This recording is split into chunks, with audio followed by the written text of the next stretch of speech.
Voici la correction de l'évaluation finale numéro 3 portant sur des automatismes, les noms complexes et les suites. Dans la première question des automatismes, je vous demandais de donner un ordre de grandeur de la somme 462,7 plus 6492,3 plus 17 643,82. Alors, je vais prendre un ordre de grandeur de 462,7, je vais prendre 460. Ensuite, un ordre de grandeur de 6492, je vais prendre 6500. Et un ordre de grandeur de 17 643, je vais prendre 17 600. Je fais la somme de ces trois nombres, je trouve 24 560. Donc, un ordre de grandeur de cette somme sera 24 560.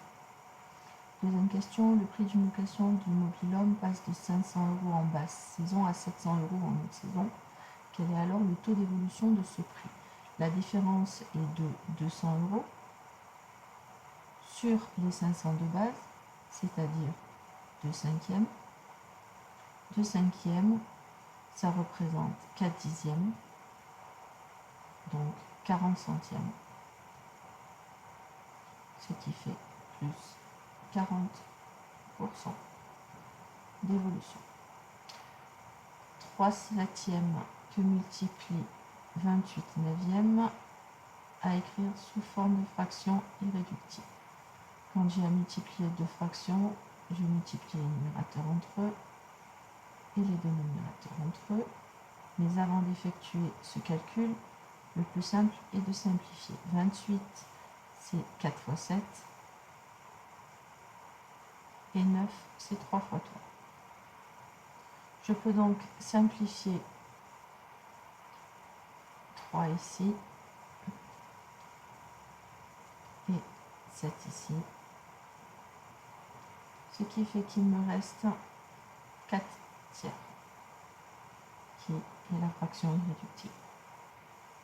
Je continue avec la question 4. Je vous donne la représentation graphique d'une fonction. Je demande de résoudre quand c'est que j'ai f de x plus petit que moins 4. Moins 4 est donc en ordonnée. Et donc, si je cherche f de x plus petit que moins 4, c'est toute la partie de la courbe qui se trouve au-dessous de cette droite verte. Donc, pour x appartenant à moins 2, 1, puisque je dois me ramener en abscisse aux valeurs où ça touche, et donc c'est cette partie de la courbe que je repasse en rouge qui m'intéresse. Donc la solution, c'est l'intervalle moins 2, 1. Dernière question des automatismes, j'ai 5x moins 15, je cherche son signe, donc j'ai besoin de savoir quand c'est que 5x moins 15 va valoir 0.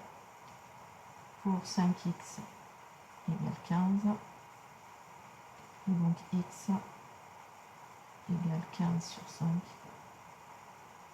ce qui fait 3. Donc je mets la valeur 3 ici.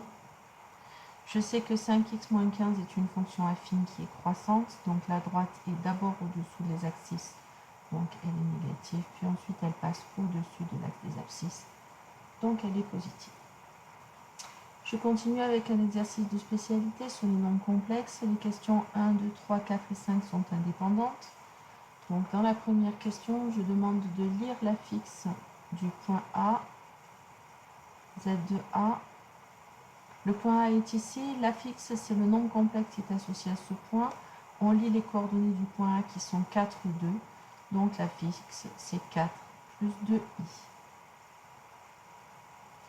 Placez le point B sur qui est l'image du nombre complexe moins 3i plus 4. Moins 3i, c'est-à-dire qu'on est sur l'axe des ordonnées, plus 4, on est ici. Donc notre point B se trouve là. Donnez la fixe du vecteur W. Pour cela, il suffit de regarder comment je me déplace en abscisse et en ordonnée.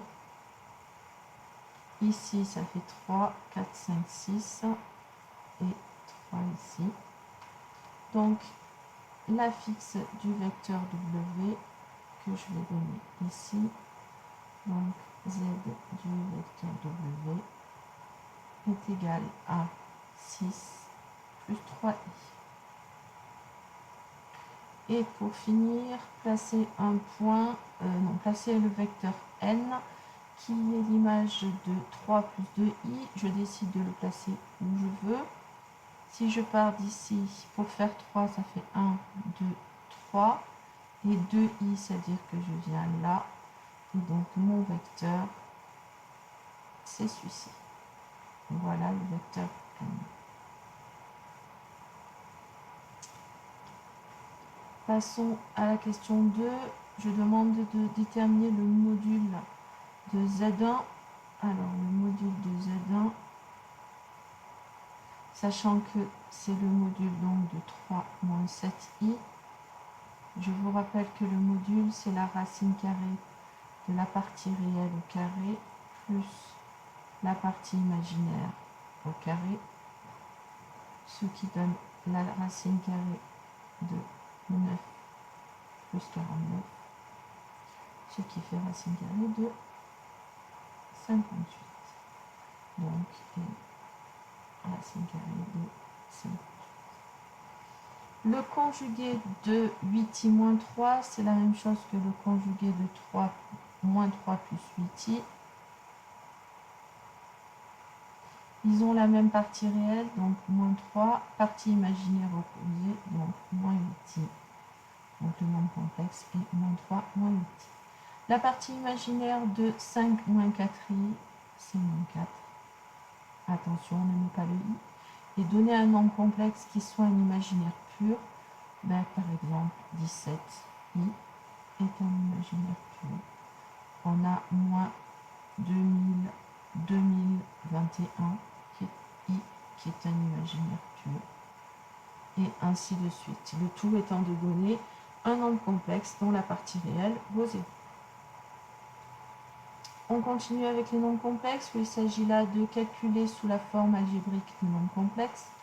Donc j'ai 1 sur 8i moins 3, c'est-à-dire 1 sur moins 3 plus 8i. Pour se débarrasser du nombre complexe qui est au dénominateur, il faut multiplier par son conjugué, qui est moins 3 moins 8i. Et comme je multiplie le dénominateur, je dois faire la même chose au numérateur. Ce qui nous donne au numérateur moins 3 moins 8i.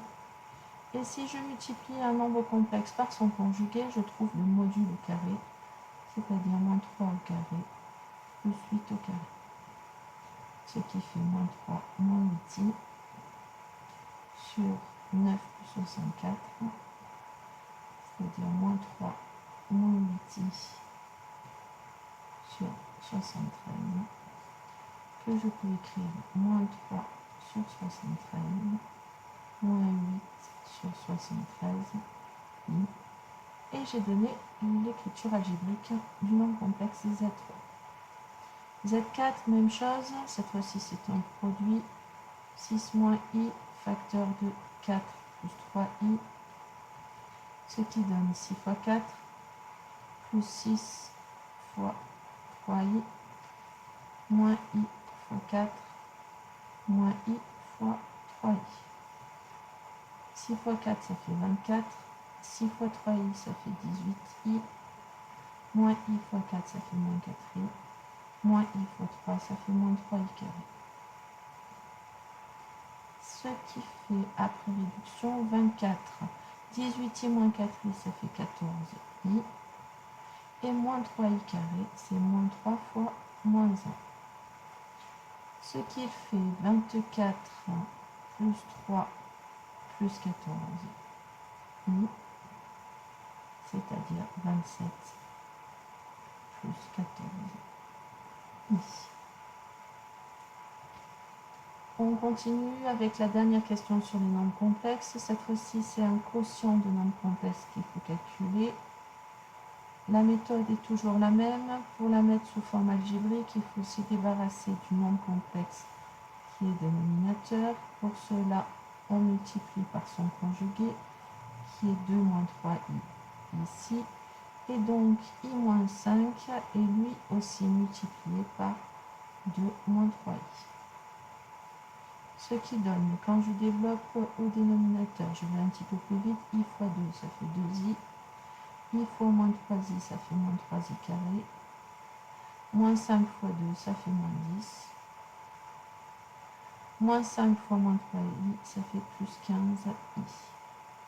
Et au dénominateur, vu que j'ai multiplié un nombre par son conjugué, on se retrouve avec partie réelle au carré plus partie imaginaire au carré.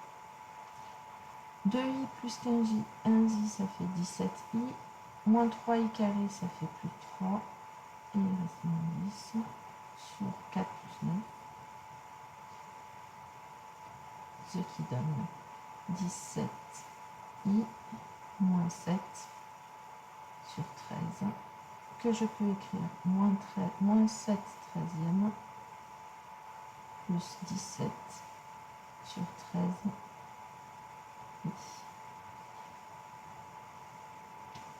On poursuit avec l'exercice sur les suites. Je demande de calculer les premiers termes de la suite UN qui est définie, la suite U qui est définie par U de 0 égale 5 et pour tout entier n, U de n plus 1 égale 0,4 U de n plus 4. Donc le premier terme c'est U de 0 qui est donné. Pour calculer U de 1, c'est 0,4 U de 0 plus 4, c'est-à-dire 0,4 fois 5 plus 4, ce qui donne 6. U de 2, c'est 0,4 U de 1 plus 4, c'est-à-dire 0,4 fois 6 plus 4, ce qui fait 6,4. U de 3, c'est 0,4 U de 2 plus 4, ce qui fait 0,4 fois 6,4 plus 4, ce qui fait 6,56. Et le dernier, U de 4, qui est le cinquième terme, 0,4 U de 3 plus 4, c'est-à-dire 0,4 fois 6,56 plus 4, ce qui fait 6,624.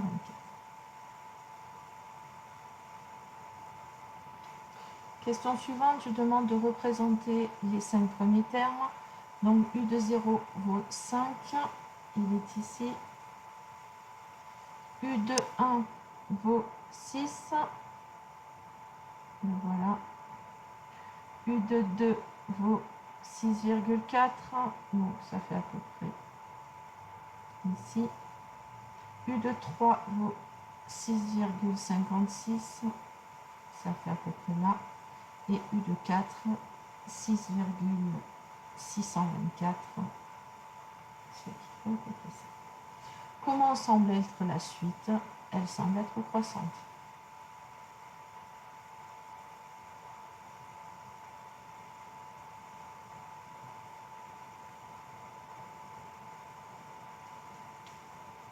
Dernière question de cet exercice et du devoir. Je donne le programme Python qui permet de calculer le terme du rang n, donc le terme U de n, et je demande de compléter cet algorithme.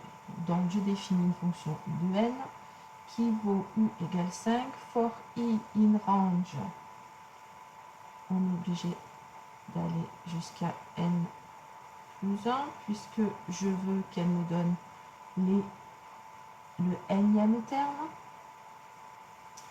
Et donc, elle doit calculer comment? Tout simplement en faisant ce que l'on a fait pour faire calculer 0,4 fois U plus 4. Tout simplement. Voilà, la correction de ce contrôle, de cette évaluation numéro 3 est terminée. Si vous avez des questions après avoir visionné cette vidéo, n'hésitez pas à me les poser en classe.